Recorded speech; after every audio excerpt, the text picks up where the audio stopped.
Saúdos, moi boas tardes. As vítimas da traxedia ferroviaria de Adamuz pídenlle a Óscar Puente que se desculpe e o Adif que deixe de falsificar documentos relacionados co accidente.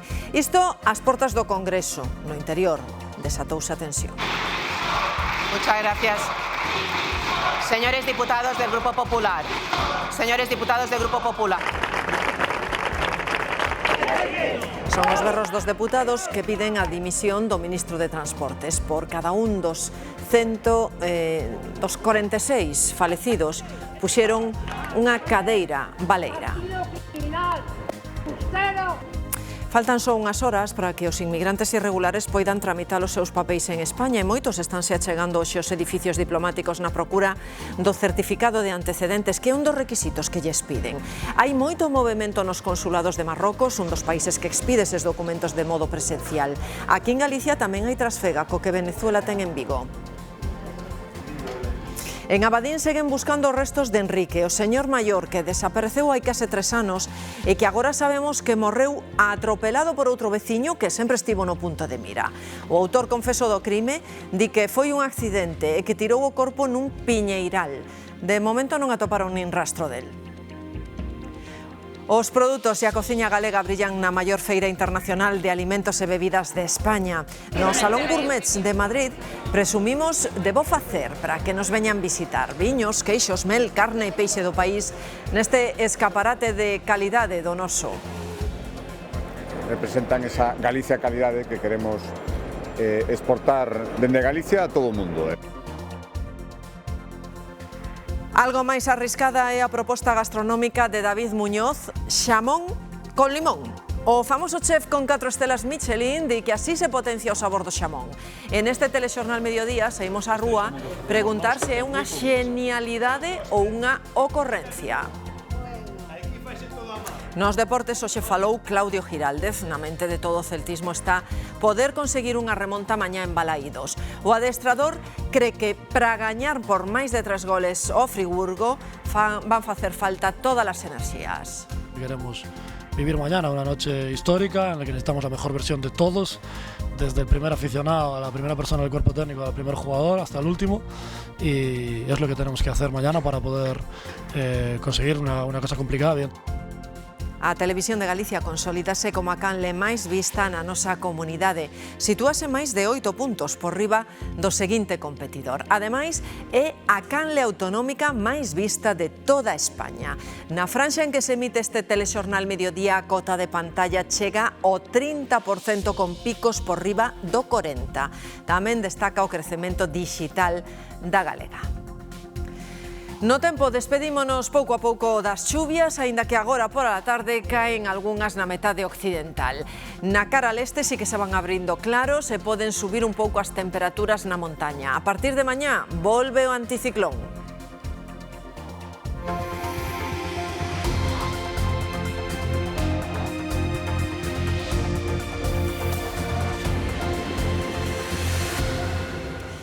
O accidente de Adamuz marcou hoxe a sesión de control ao goberno tanto dentro como fora do Congreso. Mentres as vítimas pedían xustiza ás portas do hemiciclo, o Partido Popular pedía a dimisión do ministro de Transportes. O goberno deféndese.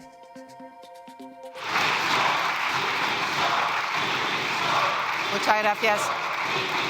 A bancada popular pediu este mércores a dimisión de Óscar Puente. O ministro de Transportes protagonizou este tirapuxa cunha diputada do PP sobre o accidente de Adamuz en que morreron 46 persoas. La vía tiene una tensión y hay un medidor de Hitachi que detecta una caída de 0,45 voltios el día antes y de ahí se puede deducir que pudiera haber empezado la rotura. Dejen ustedes de hacer demagogia, permitan ustedes que siga la investigación y no jueguen ustedes con las víctimas. Con 46 fallecidos, con 46 familias rotas, con un accidente que ustedes podían haber evitado, usted ya no debería estar sentado ahí. Pero mientras que esté, por respeto a las víctimas y por respeto a esta Cámara, compórtese usted como un ministro y no como un hooligan. Mentres, ás portas do Congreso, as vítimas aseguraban sentirse desamparadas. María Fernanda Tobaruela perdeu no sinistro o seu fillo Agustín, empregado de Renfe de 39 anos.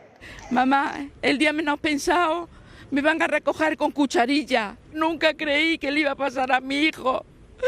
Con 39 años, no se puede permitir. Tú eres un ministro y tienes que saber lo que pasa en tu ministerio. Pedir justicia y que se sepa la verdad. Que se reconozca de verdad lo que sucedió, que no nos engañen más.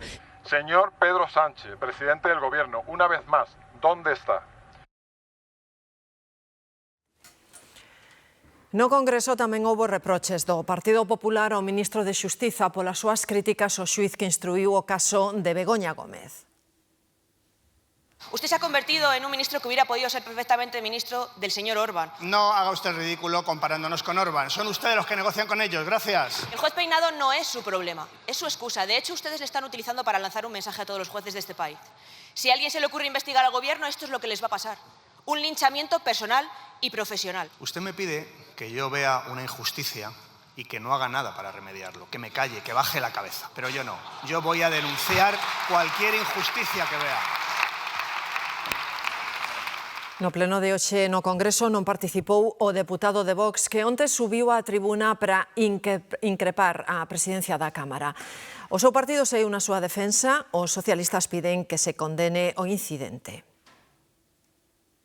Deje usted tranquila a la letrada que nada tiene que ver en esto. Primeiro encarouse cunha letrada do Congreso e despois co vicepresidente. Finalmente, o deputado de Vox, José María Sánchez, foi expulsado da tribuna e tamén da Cámara no que queda de semana. Lo que pensaba era por dónde me iba a terminar agrediendo físicamente. Pensaba o socialista que o de Vox lle ia zoscar. O goberno compárao co golpe de Tejero. Pues unas imágenes que rememoran bastante bien a ese 23F. Es ser antidemócrata y es fascismo puro, fascismo puro. Pero Vox defende o seu deputado. Los que se equivocan son la presidencia de la Cámara no ejerciendo su función de control y de orden en la Cámara. Eso es lo que tiene que hacer el presidente. O protagonista da polémica alega que estoutro deputado de Esquerra o estaba insultando. No. El négao e confírmano outros deputados presentes, como a representante de Coalición Canaria. Di válido que o de Vox adoita comportarse así. Grita, insulta e humilla. O PP evita valorar días performance de outros grupos, pero admite que foi grave. Pues la verdad que no era muy adecuado, por decirlo de alguna manera. Gracias. E o PSOE quere que se condene o incidente cunha declaración institucional. Pedro Sánchez remata a súa visita a China, unha viaxe que o goberno chinés aproveitou para lanzar a mensaxe de que España se adhire ao principio dunha soa China, é dicir, que España favorecería a anexión de Taiwán á República Popular Chinesa. Dende Moncloa din que a postura española é a de que a China é un Estado lexítimo, pero non se pronuncian en concreto sobre a soberanía de Taiwán, así que diverxen na lectura que fan ambos países. E o etarra que deu a orde de secuestrar a Ortega Lara está en liberdade. Julen Achurra, alias Pototo, foi líder da ETA, autor intelectual do secuestro máis longo da banda terrorista que levou o exfuncionario de prisións a estar nun zulo durante máis de 500 días. Achurra estaba condenado a 88 anos de cadea, pero sae á rúa despois de pasar 30. De acordo cunha reforma que introduciu o goberno en 2024, descóntanlle os anos que pasou preso en Francia. Xuízo do caso Kitchen, o exdirector da Policía Nacional, nega ter coñecemento de que houbera xentes investigando o extesoureiro do PP, Luis Bárcenas. Recuerdo perfectamente la investigación Gürtel, pero como cocinero o Kitchen no tengo constancia de haberlo oído.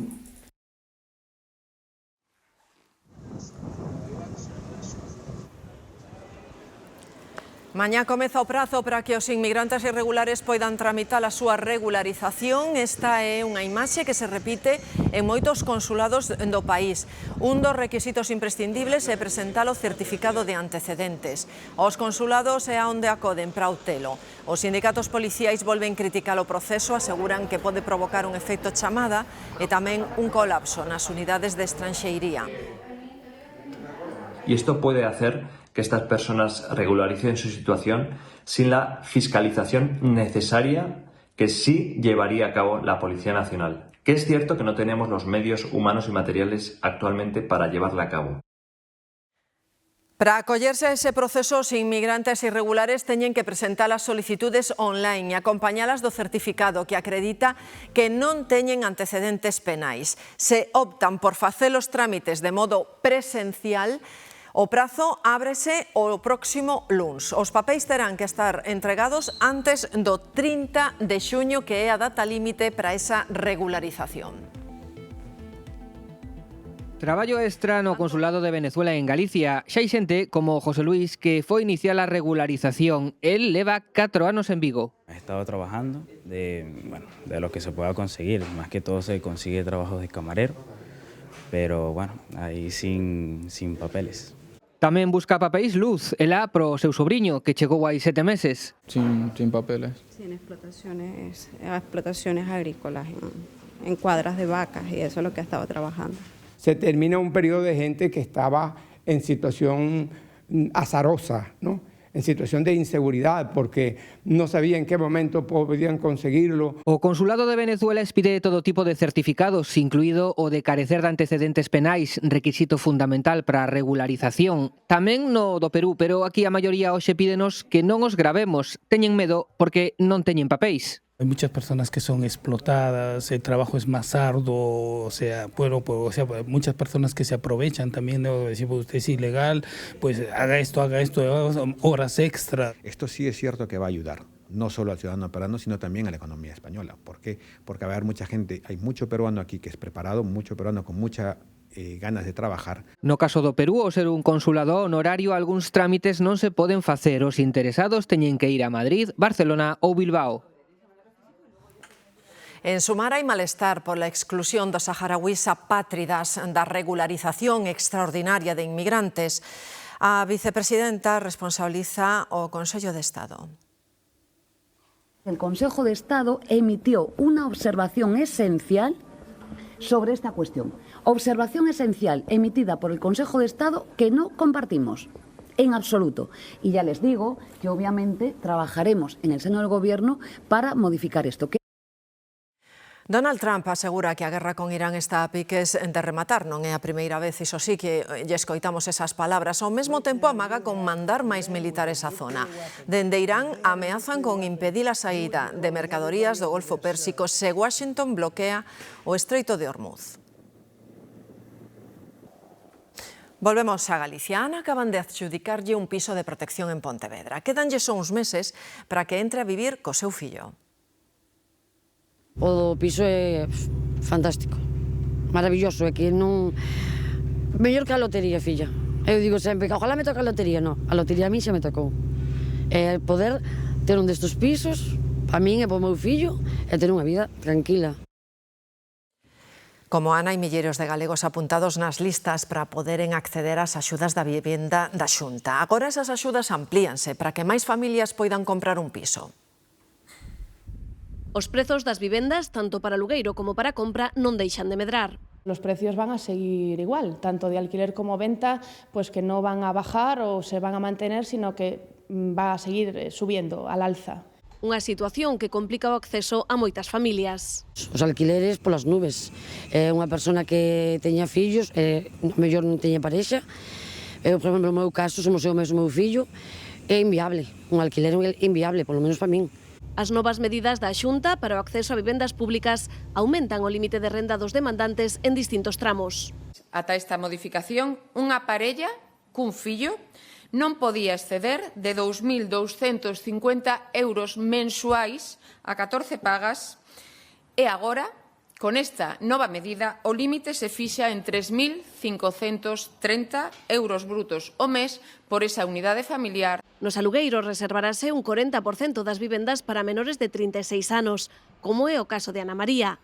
Os pisos de Pontevedra e Santiago serán os primeiros en entregarse dos 4.000 comprometidos pola Xunta. A min tocou un de 2 habitacións. Para min é poneno.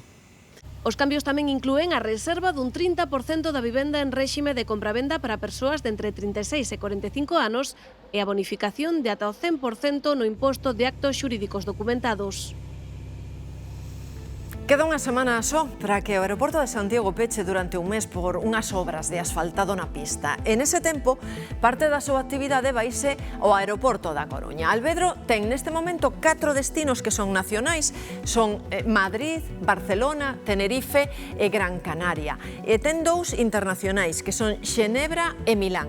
Pois co peche da Lavacolla, o aeroporto da Coruña vai sumar 5 rutas, que son Palma, Sevilla, Málaga, París e Londres. O aeroporto de Alvedro prepárase para multiplicar por 3 o actual volume de voos e de pasaxeiros. Va a ser un gran reto porque se trata de una situación extraordinaria, primeramente porque vamos a coger un volumen de pasajeros y operativa que nunca antes ha tenido esta infraestructura. O aeroporto vai reforzar os seus servizos, habilitaránse novas zonas de aparcadoiro e tamén se ampliarán as liñas de autobuses e a bolsa de taxis dispoñibles. Mentre nos leven e nos traian non hai problema. Tampouco non nos importa, máis nos vai ir a Santiago que vir aquí, é igual. O desvío de voos tamén afectará a Peinador. Las compañías lo están todavía reprogramando, sabemos que van a reforzar la parte de Barcelona, la conectividad con Barcelona. Os aeroportos galegos perderon conexións nacionais e internacionais e máis de 300.000 viaxeiros na tempada de inverno, unha situación que preocupa ao sector turístico. As conexións son as que son, estamos ás portas tamén dun ano santo, quedan 8 meses para o comenzo deste ano santo, o sector está preocupado por esas conexións aeroportuarias. O desafío é aproveitar os cambios para captar novas rutas para Galicia. Sigan viendo como un aeropuerto ágil, cómodo y también de cara a las compañías, seguir siendo atractivos y un aeropuerto confiable en el que puedan decidir apostar para atraer más vuelos en el futuro. As novas rutas contarán cun reforzo de 100.000 euros que destinará a Xunta para a promoción turística de Galicia en cada destino conseguido. Un bus que conecta as aldeas coa capital do concello totalmente gratis e con 3 ou 4 frecuencias ao día é un servizo necesario en moitas zonas rurais que se estrea esta semana de xeito piloto en 3 concellos. Están na provincia de Pontevedra. Búscase unha mobilidade sostible e inclusiva. Buses como estes percorren desde esta semana as estradas de 3 concellos de Pontevedra. Moraña, o Campo Lameiro e Portas son a proba piloto do proxecto Mais Move. De uns fondos europeos da Diputación de Pontevedra e a Xunta de Galicia, pois un plan piloto que non busca só conectar o rural coa cidade, senón articular a vida das aldeas arredor do núcleo. Lantaño, por exemplo, por dicir unha parroquia de Lantaño, se ten que vir aquí a Portas ao médico, ten que vir ao concello ou á farmacia ou ao banco, que sea, pois este mismo autobús que sea, por así dicir, un autobús urbano. Os concellos aproveitan esta primeira semana para informar os cidadáns por carta sobre o novo servizo que ten, de momento, poucos usuarios. Esperamos de caixa máis, porque aquí hai moita xente maior que ten que depender ou dun taxi ou dun fillo ou dun neto que o leva a Pontevedra. Agora trouxen os usuarios de Portas, pois que a filla lle traballa nos xulgados en Pontevedra e pensa vir nesta línea. O que, pois, incluso están indo estudiantes, a xente pregunta, porque o rural está moi incomunicado. Iso é o que nos conta Esther, a condutora que vai observando o interese dos veciños. Desde Portas son 4 frecuencias a Pontevedra, pola mañá, de ida e de volta, desde a parroquia máis apartada do concello ata o Hospital de Montecelo. En Galicia, 20.000 persoas ven como a súa vida é mellor día a día grazas aos coidadores do Servizo de Axuda no Fogar. Poden quedar na casa e ter unha persoa que lles axuda coas tarefas diarias. Os concellos queren máis financiamento para este servizo e teñen ata fin de mes para solicitar as axudas. Hola, Carmen, buenos días. Así comeza o día para María. A casa de Herminio e Carmen é a primeira das 3 que ten que atender. Herminio é o que necesita máis axuda. Corto o pelo, afeito, limpio as unhas das manos, dos pés. Para atender este matrimonio ten 1 hora e 45 minutos. Ademais do aseo, fai tamén os labores domésticos. De luns a venres, a axuda de María permítelles seguir vivindo no seu fogar. Claro, porque nós temos os fillos e a súa vida. Están casados, teñen fillos, están traballando. O día a día de Carmen e Herminio cambiou dende que hai ano e medio empezaron a recibir a axuda no fogar.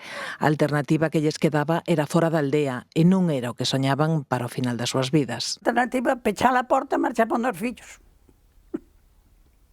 E iso o Herminio non quere. Non quere por nada. Por este servizo pagan 49 euros ao mes, o resto corre a cargo das administracións. Nuestro trabajo no es solo cansancio físico, también psicológico, porque tenemos que lidar con los pacientes, con la gente enferma y también con la familia. Os socialistas galegos van presentar unha proposta no Parlamento para dotar os servizos de saúde mental de máis profesionais. Piden tamén que esa área estea directamente conectada con atención primaria. Un dos graves problemas de acceso á saúde mental, da falta ou de dificultade de acceso, é que dende a atención primaria non se pode acceder directamente e os procesos enlentecen e iso fai que exista moita perda de poboación polo camiño que deixa de atender de ir aos servizos de saúde mental. Galicia tamén traballa na nova lei para perseguir o acoso ás mulleres en internet e nas redes sociais. A nosa será unha comunidade pioneira a nivel nacional e mesmo europeo. Imos a incorporar a esta lei unha formación continua e permanente a todos os profesionais que traballan no ámbito da igualdade. En segundo lugar, asistencia xurídica gratuita para todas as vítimas. En terceiro lugar, continuar protexendo a todas as mulleres a través dese servicio de pegada digital, é dicir, recuperar a súa reputación nas redes sociais. As forzas de seguridade levan todo o día rastrexando un piñeiral palmo a palmo en Abadín. Están buscando os restos de Enrique, o ancián atropelado mortalmente hai máis de 2 anos. O veciño que confesou que o atropelou dixo que abandonou ali. Xoel.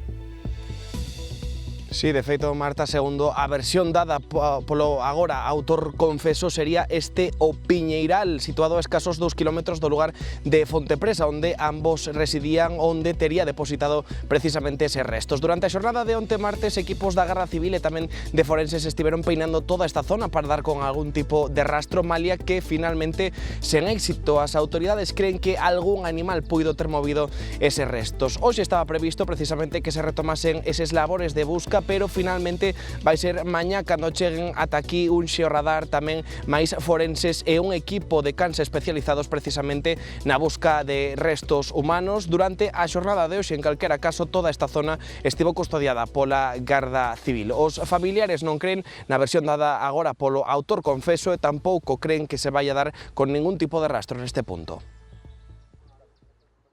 A familia desconfía de que os restos de Enrique aparezan no lugar sinalado polo investigado.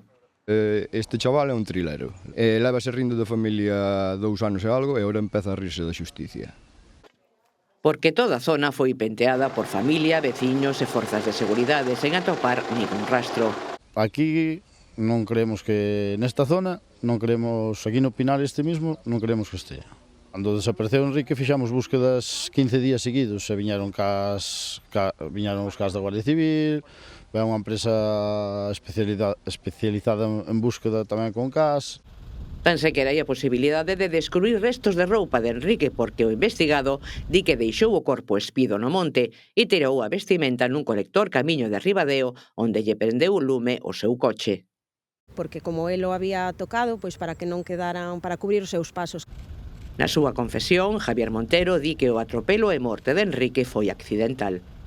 E logo habrá que proceder a tomar as declaracións, pois practicar todas as dilixencias na fase de instrucción de cara a ver se é posible, se realmente ese homicidio se produxo tal e como el dice por unha imprudencia ou cun ánimo de querer matar. O investigado permanece no cárcere de Bonxe onde xa estaba ingresado por un roubo. E segue en marcha na Coruña ese xuízo para determinar de quen é o boleto da primitiva millonaria que tocou hai anos e que non se conseguiu cobrar. Hoxe testificaban viúva e filla do que os investigadores, a policía, consideran dono dese boleto. E as dúas ratifican que o falecido xogaba sempre a mesma combinación, a premiada. O probable dono da primitiva millonaria xa falecido adoitaba xogar os mesmos números. Esa repetición sistemática deles, sempre os mesmos, podería ser determinante. Para a familia non hai lugar a dúbida.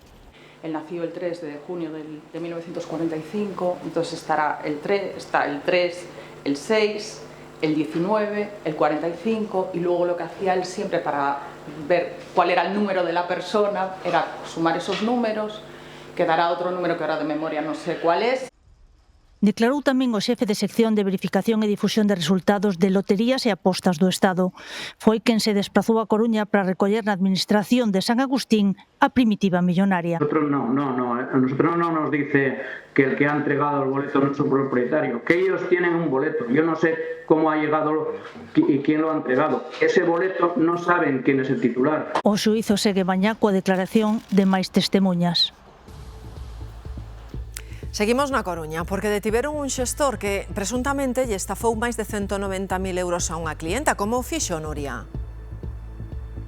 Sí, uns cartos, Marta, que este xestor xustificou en concepto de honorarios moi por riba do habitual, pero ademais por uns traballos que en realidade nunca chegou a facer. A víctima é unha muller que residiu durante anos en Suiza. Tras a morte do marido, decidiu vir a España tras cobrar unha póliza cunha cantidade bastante sustanciosa de diñeiro, máis de 190.000 euros. A súa intención era regularizar a súa situación en España, así que lle encargou a este xestor que en todo momento simulou unhas xestións e uns movementos bancarios que en realidade o único que perseguían era quedar cos aforros da vítima. A Policía Nacional conseguiu detelo e ademais recuperar tamén parte do diñeiro estafado. A seguinte historia ben pode ser o guión dunha película. Un home con 2 ordes de busca e captura para entrar en prisión protagoniza unha fuxida agónica cando tentan detelo. Os veciños chaman á policía porque hai unha forte discusión de parella nunha vivenda. E cando os axentes chegan, o home atrincheírase. Unha vez se ve acurralado, tírase por unha fiestra para escapar, pero non lle saiu ben. O barrio de San Antoniño, en Pontevedra, foi escenario dun gran dispositivo policial o luns á tarde. Os veciños alertaran dun posible caso de violencia de xénero nunha vivenda deste inmoble. Escoitaron unha forte discusión dunha parella e chamaron a policía. Cando chegaron os axentes, a muller intentou disuadilos e negou que fora agredida. Tampouco presentaba sinais de violencia, pero os axentes detectaron que o home estaba no interior da vivenda e ao intentar acceder non puideron porque colocara mobles na porta para impedir que entraran. Ao verse acurralado, saltou por unha ventá que dá a un patio traseiro para intentar fuxir e evitar ser detido. Calculou mal o salto, non alcanzou a pasarela e caeu ao chan. Os berros ao mancarse alertaron os axentes e os veciños que até se entre non se decatarán do que estaba pasando. Mi hija se asomó a la ventana y vio allí a alguien ensangrentado y yo me fui para el comedor con mi nieto porque gritaba tanto que nos asustamos. Empecé a escoitar berros aquí abaixo. E nada máis preguntei a unha señora que había pasado, díxome que o chico estaba agredindo a súa parexa. Entonces o tipo para escapar deles tirouse creo que dun terceiro e para baixo e acabou no suelo. O home foi arrestado e tivo que ser trasladado ao Hospital de Montecelo para ser atendido das lesións que sufriu na caída. Tiña 2 ordes de busca e captura para ingresar en prisión por causas pendentes. Fontes policiais confirmaron ademais que estaba quebrantando unha orde de afastamento da muller e suposta vítima dos malos tratos. Non é a primeira vez que o vemos. Vilagarcía de Arousa volve ser o escenario dunha despregadura policial importante que inclúe, neste caso, o rexistro dunha vivenda. A información vainos chegando aos poucos, pero todo apunta, Alejandro, a un operativo contra o tráfico de drogas. Sí, Marta, e a esta hora xa podemos ofrecer algún detalle máis sobre este operativo que se desenvolveu tanto aquí en Vilagarcía de Arousa como tamén no concello veciño de Vilanova. Como ti ben indicabas, trátase dun operativo para desartellar puntos negros de venda de droga, como por exemplo o ubicado aquí neste número 24 da avenida Xoán Carlos I, a escasos metros da Casa Consistorial. Dende primeira hora da mañá despregáronse un amplo operativo, tanto de axentes do GOES como tamén cans adiestrados, e polo momento, segundo nos informan fontes policiais, esta intervención saldouse con 5 persoas detidas, tamén a incautación de heroína e cocaína, pero polo momento non se precisaron as cantidades exactas. Pois a problemática dos narcopisos esténdese en Santiago ata un dos seus barrios, o do Sar, dende hai pouco. Sofren polo menos 2 en poucos metros. Hai unha mobilización dos veciños, pero tamén teñen medo a dar a cara. Sabemos que hai narcopiso porque hai moito movimento extraño. Non teñen chave, rompen ou se non lles contestan. E parece ser que no piso ese teñen un montón de basura, bicicletas, creo que roubadas, Agóchase por medio das represalias, como a todos, porque son violentos e comprobámolo. Este o saúdo sen mediar palabra en zona pública, despois ameazas e insultos. Para quen convive con eles, sexa na propia escaleira ou nos edificios máis próximos, é o pesadelo do día a día. Golpes a las puertas, nos despertábamos en la madrugada, tenían como que la costumbre de venir y tocar el inter de todos los pisos y estar tocando. Bueno, hace poco también rompieron el vidrio de la puerta principal. Ha venido la policía. Non na mesma rúa, pero sí a poucos metros. Aí tamén creo que hai 2 ou 3 consumidores, piso aí que está tapiado pero ocupado. E tamén suministran gestos tamén. Aquí a venda e o consumo súmase a ocupación. A ocupación dunha casa que ten entrada tamén polas hortas de atrás. Un acceso perfecto para evitar a vigilancia policial. Escuchaba barullos y muchísima pelea. Hubo con la vecina una pelea, entonces claro que tenemos miedo. Confían pouco nunha solución, sábeno pola experiencia de outras zonas nas que levan tempo xa coa mesma problemática, venda e consumo. E o que se acaba de desmantelar é unha rede de tráfico de fármacos de medicina estética. Operaba en España, Lituania e no Reino Unido. Mesmo realizaban tratamentos sen control sanitario en 3 clínicas clandestinas. Este é un dos domicilios en que, a través dun rastrexo das redes, a Garda Civil detectou que se estaban realizando tratamentos estéticos sen a conseguinte autorización sanitaria. Primeiro deron cun destes centros ilegais en Tarragona e posteriormente outros 2 en Valencia e Alacante. No únicamente realizaban el servicio como clínica clandestina, sino que además funcionaban como centro de distribución de medicamentos a nivel nacional y a nivel internacional. O que distribuían sobre todo é Botox e ácido hialurónico, 2 medicamentos moi usados en intervencións estéticas. Fixeran máis de 2.000 envíos nun ano, o 75% a territorio español e o resto sobre todo a Reino Unido e Lituania. La adquisición de esta empresa se realizaba en China, fuera de todo control sanitario de la Unión Europea. A máis de constatar o enviado, a Garda Civil incautouse de máis de 1.200 viais de Botox e 382 xiringas de ácido hialurónico. Na exposición do incautado, recalcaron que estes medicamentos só poden ser empregados por médicos ou dentistas, requisito que non se cumpría nas clínicas desmanteladas. Por iso detiveron unha persoa e outras 3 están sendo investigadas por delitos contra a saúde pública e intrusismo profesional.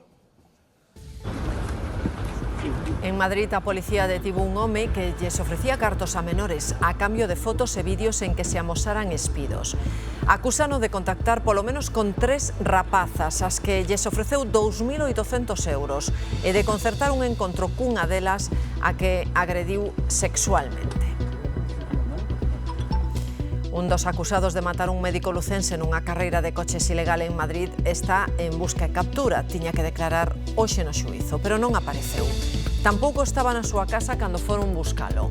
Tanto el como outro acusado afrontan ata 15 anos de prisión. Ían a case 180 km/h nun túnel que está limitado a 70, ían drogados e bateron contra o coche da vítima. 2 incendios simultáneos en colectores do lixo de Ourense provocan danos importantes en edificios e tamén nos coches aparcados. Os veciños denuncian que levan así semanas.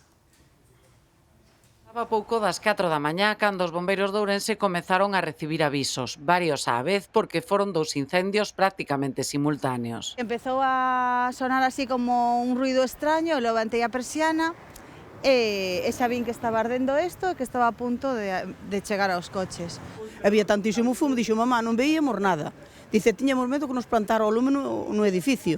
O da rúa Río Limia foi o que provocou máis danos. Un turismo ardeu prácticamente por completo, desde o motor ata o interior do coche. Do outro lado, outro turismo que tamén sufriu danos. Mira como quedou todo arrugado, timbres a todo queimado, que tuvo que ser de cadena, O que lle pasou a este coche, non me explico.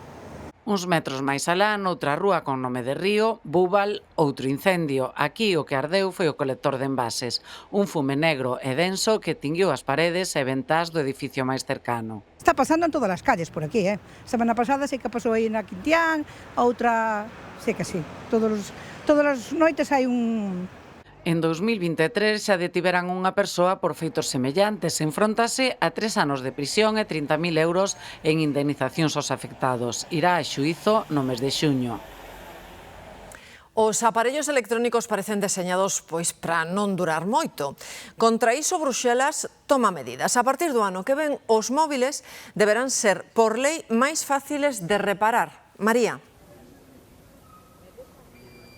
Sí, é que precisamente a Unión Europea quere poñer fin a esa obsolescencia programada, é dicir, que os dispositivos duren pouco e haxa que cambialos antes de tempo. Por iso, a partir do ano que ven, do 2027, os teléfonos móviles deberán ter baterías extraíbles e fáciles de cambiar, sen coñecementos específicos, sen coñecementos técnicos, nin ferramentas especiais que o poida facer o propio usuario. Isto obrigará aos fabricantes a redeseñar os móviles e tamén a facilitar pezas de recambio. Unha norma que ademais afectará a outros produtos como auriculares, tabletas ou ordenadores portátiles. O obxectivo é, claro, alongar a vida útil destos aparellos, reducir residuos electrónicos e que os consumidores aforremos cartos.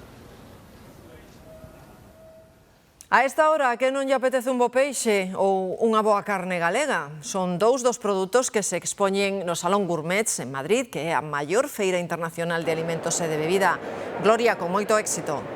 Sí, son máis de 1000 metros cuadrados onde 59 empresas galegas do campo e do mar expoñen os seus produtos, dende a carne ata o peixe ou o marisco, pasando pola mel, os viños e os doces típicos galegos. Alfonso Rueda visitou esta mañá este salón onde este ano Galicia é protagonista e destacou a calidade dos nosos produtos. Para comezar, peixe directo de Galicia, os mellores restaurantes de Madrid. El rape y el rodaballo nos gusta y lo tenemos en carta y la calidad parece increíble. De segundo, carne 100% galega cunha preparación que sorprende. Sacamos da llana, que é unha peza que se empreza normalmente para guisar ou estofar, facendo unha técnica de corte especial, quitándolle un tendón, é unha peza que se fai a grella ou en plancha. E o punto 12 poñen as tortas e as rosquillas. Tenemos las mejores rosquillas de Galicia, son las mejores a fe férrea. Tamén a mel, que marcha de Galicia a Australia. Me encanta y quiero llevarlo a Australia. Igual que os caldos galegos que voan cara a Bulgaria. Es un vino gallego con sus propiedades que me encantan, que no la hay en otros sitios, es que no se puede comparar. E canto aos produtos tradicionais, tamén os modernos, como o furikake, un condimento de algas con moitos usos. Desde a tostada do desayuno de aguacate e pos por encima, pois imagínate, nunha sopa, nun ovo frito. Alfonso Rueda dixo que os nosos produtos son o mellor exemplo da marca Galicia Calidade. Degustando, coñecendo, palpando, entran pola vista tamén os nosos produtos da nosa terra e do noso mar. En total son 59 as empresas galegas que se promocionan estes días en Madrid. Bastante máis atrevida é a proposta coa que volve incendiar as redes David Muñoz. O cociñeiro con 4 estrelas Michelin di que ao xamón serrano hai que botarlle limón para potenciar o seu sabor. Así que na rúa temos o debate servido. A recomendación do cociñeiro David Muñoz de botarlle limón ao xamón para potenciar o sabor abriu o debate. É unha alternativa para un produto tan tradicional ou unha aberración gastronómica? Eu entendo que o xamón, que é o produto máis rico, penso que hai no mundo casi, e se lle botas o limón acabará los carallando. Eu nunca o tomei así, o que pasa é que é unha opción. Se é unha cousa que non a probas non podes saber. Non o provei nunca, pero probarei, non? Home, é así.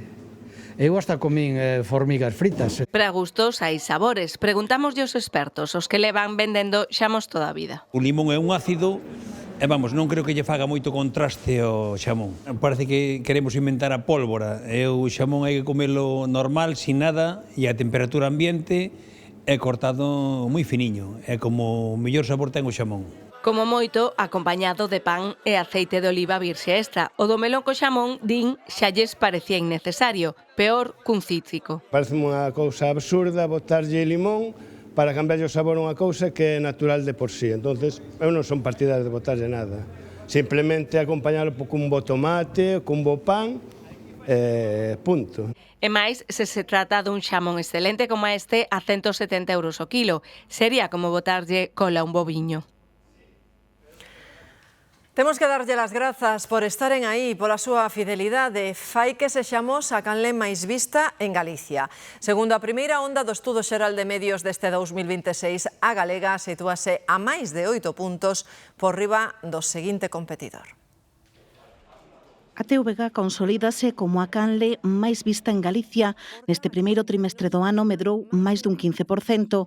A cota de luns a domingo supera o 20%, case o dobre da segunda opción, afastándose en máis de 8 puntos dos seus competidores. Son os datos da primeira onda do Estudo Xeral de Medios deste ano. É un día moi importante para esta corporación que quere agradecer a audiencia que nos permita seguir medrando e seguir consolidando un liderado que é cada vez máis claro en Galicia, pero non só en Galicia. Hoxe sabemos que a Televisión de Galicia é a televisión autonómica máis vista de toda España e iso é unha razón de profundo orgullo, profunda satisfacción. A galega comezou o ano liderando todas as franxas horarias. A cota de pantalla é do 28% na mañá e do 30% na sobremesa, franxa que abrangue os informativos Galicia Noticias e o telexornal Mediodía, que acadaron picos de audiencia por riba do 40%. Na franxa do serán, as cotas sitúanse entre o 13% e o 16%, datos que a sitúan como a canle autonómica máis vista en España. Bos datos tamén pro conxunto de emisoras de radio desta empresa. Acadan os 127.000 ointes no conxunto da semana, 125.000 de luns a venres. A Radio Galega lidera as emisoras públicas, con 93.000 ointes de luns a venres e 89.000 no conxunto da semana. É a radio pública máis escoitada en Galicia. Radio Galega Música acadou os 32.000 ointes de luns a venres, 38.000 de luns a domingo. E é importantísimo tamén este dato porque grazas a vostedes medramos na rede. A nosa comunidade digital acada xa os 2,6 millóns de seguidores. Medramos nas redes sociais, no portal G24 e nas plataformas A Galega, Galega Audio e xabarín.gal. O incremento nas redes sociais neste primeiro trimestre do ano é de preto dun 200% se o comparamos co mesmo período do ano pasado. As contas de Facebook, Instagram, YouTube e TikTok recadaron 226 millóns de impresións. Na radio, as reproduccións superan os 9,18 millóns. As plataformas e o portal G24 superan os 600.000 usuarios e reforzan o seu papel no eido informativo e de contidos en lingua galega no ámbito digital. Falamos agora, nada, uns segundos do tempo, xa o comprobaron, o ambiente sigue encapotado, ese fluxo do suroeste, e esa chuvia lixeira asociada a unha fronte. É certo que a partir de mañá xa nos despedimos da chuvia, pero aínda pode chuviscar ou orballar en áreas da metade máis occidental, desta hora, sobre todo no Barbanza e no Salnés, está chuviscando, menos nubes canto máis ao leste, e temperaturas sen grandes variacións. É certo que nas zonas de montaña poden subir un pouquiño, pero en xeral valores moi semellantes aos de onte. Como onte en Ourense e na Mariña temos os valores máis elevados, alrededor dos 20 graus, e como sempre, despois da información deportiva de Sevi, volvemos, contámolo todo, falamos tamén da fin de semana.